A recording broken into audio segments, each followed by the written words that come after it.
Hello everyone, it is Tuesday and I am headed out to the backyard field chickens to go see how everybody's doing. We had 2 of them drop dead last night. I believe it was our big rooster boy and one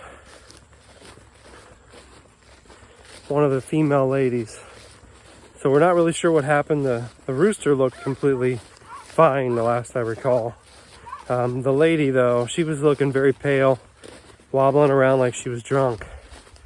So I'm gonna give them some of Molly's herbal dewormer, and I will leave a link for that down in the description below if you guys are interested in it. Because from what I have looked into, what I believe is that we're probably dealing with a worm issue here. So I'm just gonna offer it to them, force them on the ground, free choice, and see if anybody wants to eat it.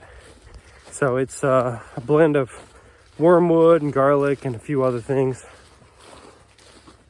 And I'm gonna put it out there, see what happens.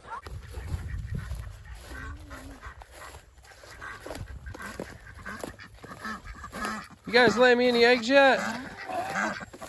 How are you? You're crazy. You're touching it. You're flinching. Is it shocking you? Everybody wants to see what I have. See if you guys even have any interest in it, huh?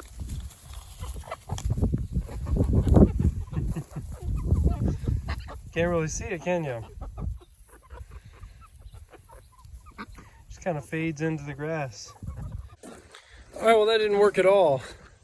I poured it and it just blends right in with the grass, so you can't even tell it's there anymore. They're looking at me like, when are you gonna give us something? They don't even know that I poured anything down. I think one might have taken a bite out of it and coughed or something. So I'm going to make another attempt here. I'm going to try putting it into their food bucket.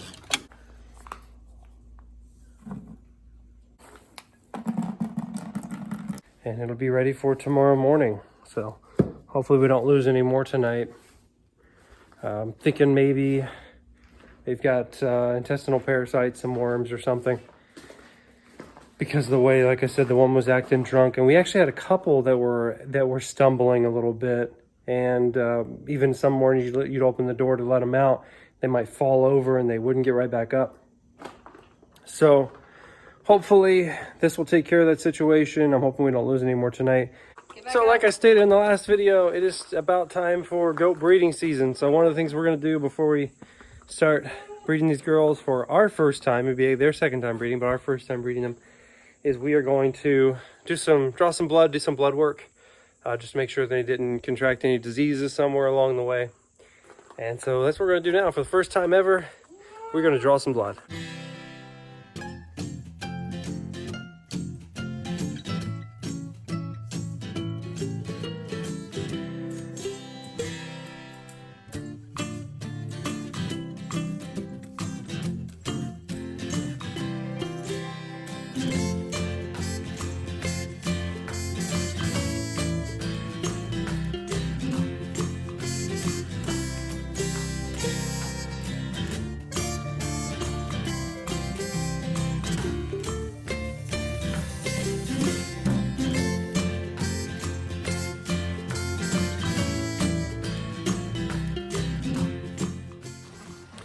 All right, we got Chloe done. It felt beautiful. It felt like I was watching the demo video. I mean, we got the vein came out. The vein came out on the first try. We got the needle in there in the first try, secured the vial, got the blood out in a couple seconds, pulled out. The only thing I forgot was to put my thumb over the hole after I pulled the needle out just to prevent any bleeding, but she didn't even bleed. It was beautiful. Then we get Blossom up. And we can't get her to stand still. She's mowing 2 people down. We can't get her to stand still when the needle's in. She's flopping all over the place. So we have to quit. We've stuck her a few times on both sides now. And I feel terrible. I'm going to call in the vet and have them do this blood draw for us.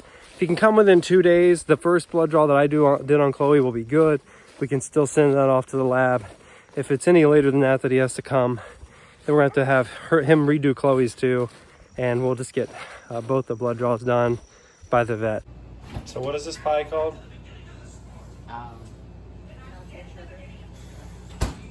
Apple cheddar.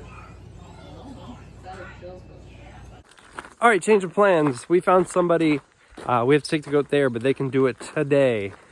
Can do a blood draw for us. So we are gonna load her up in the van, get her over there, and hopefully they can get it done better than we could. All right, we're here at the vet with Blossom. We're waiting to see. I'm gonna see if I can record this because I want to see how they do it. Blossom's trying to escape back there. I want to see if how they restrain her, how they get her to cooperate, since we couldn't. Since we straddled her and like a horse and rode her around the yard. Yep. Go to the front of their shoulder. Yeah, like an L. Yeah, so, and then you press in, and you kind of have to give it a minute like a cow, and it'll start to pop up. Because you should see it puff up like a cow.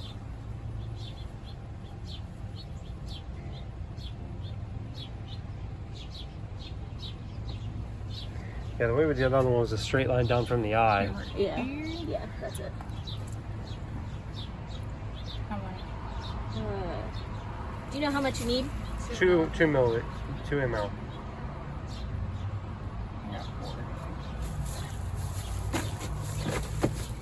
Awesome. And just like that, they got it done, making it look so easy. Pinching off the shoulder, looking for the vein, sticking that thing in, drawing out. I think I saw her reset real quick to get that vein. I think she missed the first puncture. She pulled out a little bit, pushed it back in. But wow, the goat didn't hardly move for them. She was throwing us all over the place and didn't even hardly move. I'm impressed with how well that went.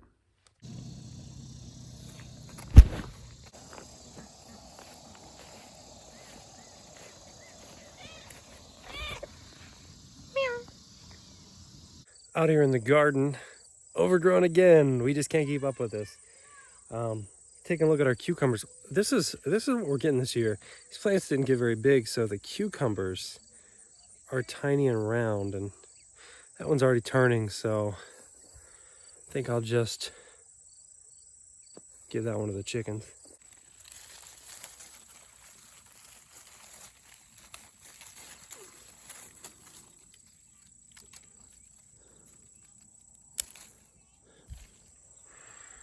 I don't know. They look kind of overripe to me. Do you guys eat them when they're turning yellow? Because when they're getting dark, I just toss them to the chickens. I don't know. Maybe they're actually good and I'm missing out on something in here. To me, they look like they're over-ripening, so.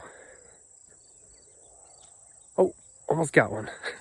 Almost did a chicken. We did come out here the other day and we got a little bowl full of green beans. Wasn't a whole lot. It was just a little bowl.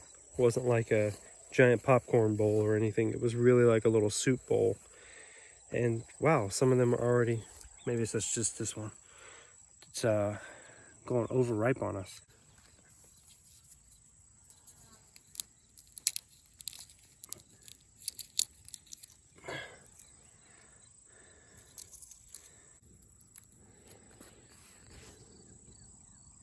Yeah, I bet we could save those. Plant them next year.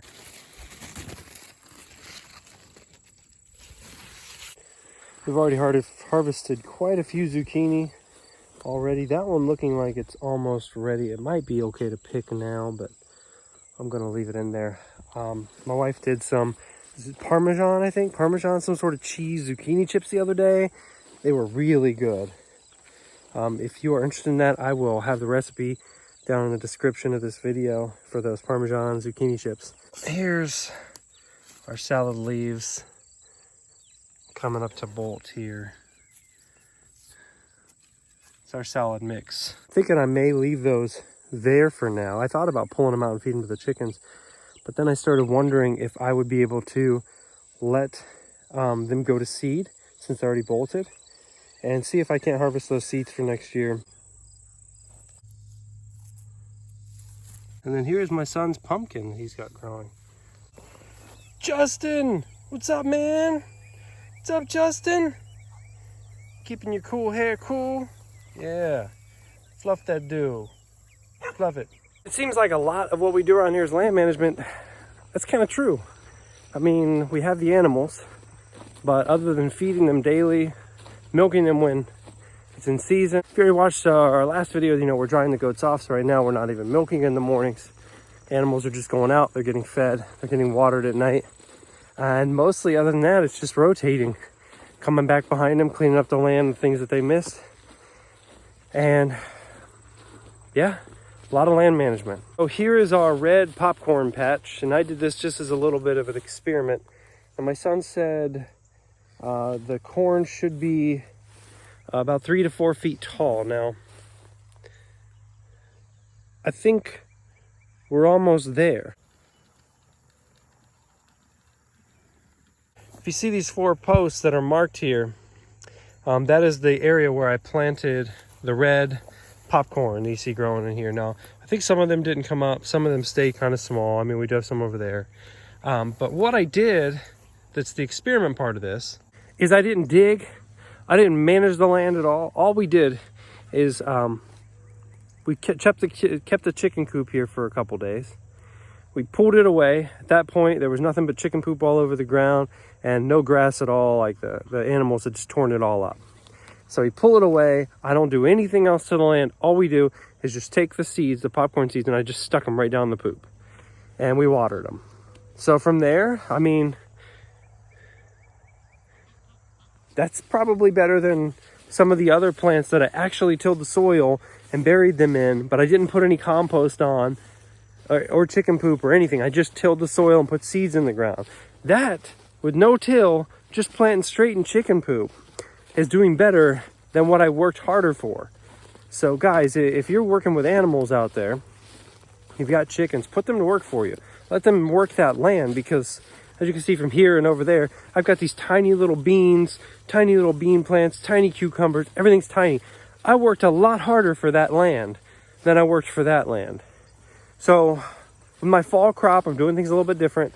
Getting ready to put the fall seeds in the ground. I've let the animals turn some compost for me. So we've got spent straw, we've got poop and pee and all the goat stuff down in there. It's the goat bedding where they sleep during the night in the goat pen. We pull that stuff out, we pile it up into the chicken coop, and then we just keep piling it as they scratch it down. We pour their food on it in the morning. We pile it up. I wish I could say daily, but I am not that diligent yet. Stay diligent, guys. You know, I'm telling you all to stay diligent, but not that diligent with the compost. But it's still working out okay, even though I don't pile this thing daily. So listen, this is not even, you don't even have to work that hard at it. I only go at it maybe every 3 or 4 days and pile it back up. It's still, they're breaking it down so fast. And we got plenty more that still needs to be pulled out of that goat pen and put in there. So I got tons more that can go in there. But I want to pull out what's in there now and already getting ready, what's about done, before I put in more of it. Because by the time they're done with it, it doesn't look anything like how it started. It just looks like it's aerated, real aerated and finally broken down. So we're going to do the fall crop in this compost, see how that works. We're going to keep making more. My guess is this is probably going to be where our money's at, where we're going to stay, because we're already turning all this. We already have all this used up straw. We need a place to do something with it.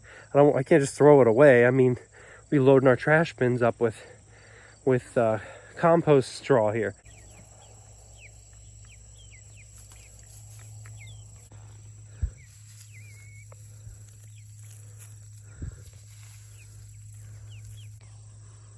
Smelling it here. Isn't that beautiful? Doesn't stink. It's finely chopped. I didn't have to work for it. I just had to pile it up a little bit every few days. It's beautiful.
So this is our barn cat, Frederick Rodriguez El Gato. His name means peaceful ruler, famous chief, the cat. We were considering bringing him inside, so we took him to the vet to get him checked out to see if he was healthy. What we found out, we wanted to see if he had FLV, like feline leukemia virus or anything like that, and to get him some vaccines to prevent those things if he was healthy. Well, it turns out he actually has FIV, which is feline immunodeficiency virus. It's very similar to HIV in people. So we decided not to bring him indoors because we don't want him to harm our other cat or get her infected. So we're gonna leave him outside, but we went ahead and got him a 3 years rabies virus, released him back outside to enjoy his life. And he keeps coming back to us every night at about 9 p.m.